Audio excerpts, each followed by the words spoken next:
Yan mga kayamis, oh, sobrang bango po ng ating balbakwa. Ayan, wow. Na isa dito. Wow, ayan po,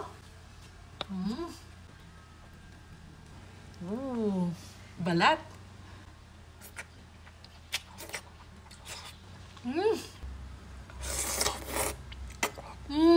Magigisa na tayo. Lagay tayo ng mantika. Annatto powder. Luya. Bawang. Sibuyas. Grabe ang bango.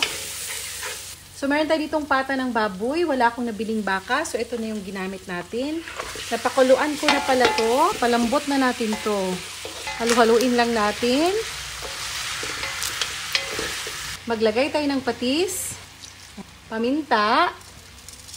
Haluin para ma-mix yung mga nilagay natin.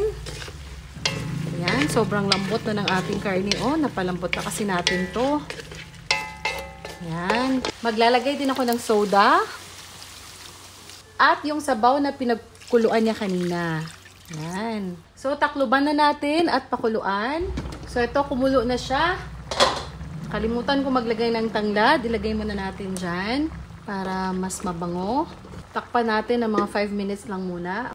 So, makalipas ang 5 minuto, tanggalin lang natin tong tanglad.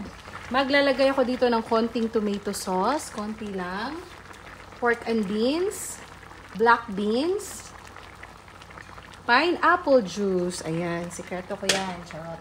And peanut butter. Ayan. So, special naman to na balbakwa. Yung ibang balbakwa, hindi ganito yung timpla niya. So, simmer lang natin ng mga ilang minuto hanggang sa lumambot yung ating pineapple. Yan. So, after ma-simmer, check natin. Wow, oh, okay na talaga to. As in, ang lambot-lambot na. Wow, ito oh.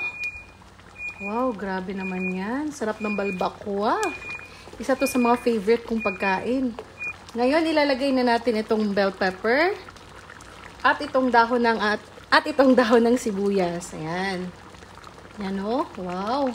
Perfect. So, ayan mga kayamis. Oh, grabe. Sobrang bango na ng ating balbakwa.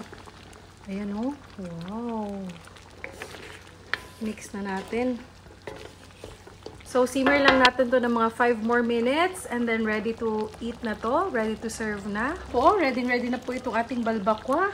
Napaka-yummy nito. Tikman na natin to. Ito na po yung ating balbakwa. Ayan. Kuha tayo ng isa dito. Wow. Ayan po. Grabe. Tikman po natin.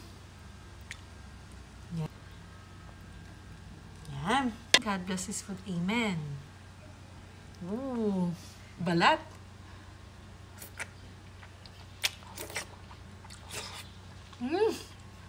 Wow.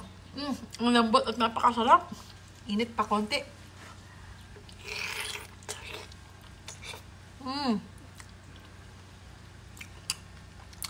Sarap.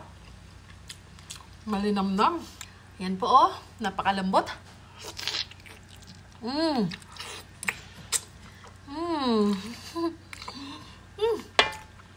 Ang yummy. May laman po. Grabe po. Ito oh.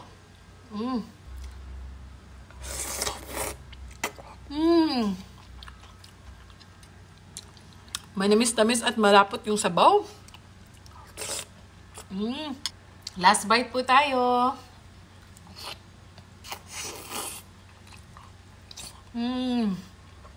So yummy. So, yan po mga kayamis. Sana'y nagustuhan niyo po itong aking balbakwa today at sana'y matry niyo din po sa inyong mga tahanan. So, ito na lang po si Yuri na laging nag-iwan ng kasabihang laging kumain ng tama lang para yummy like Yuri. Shh! Natin lang to. Kalame.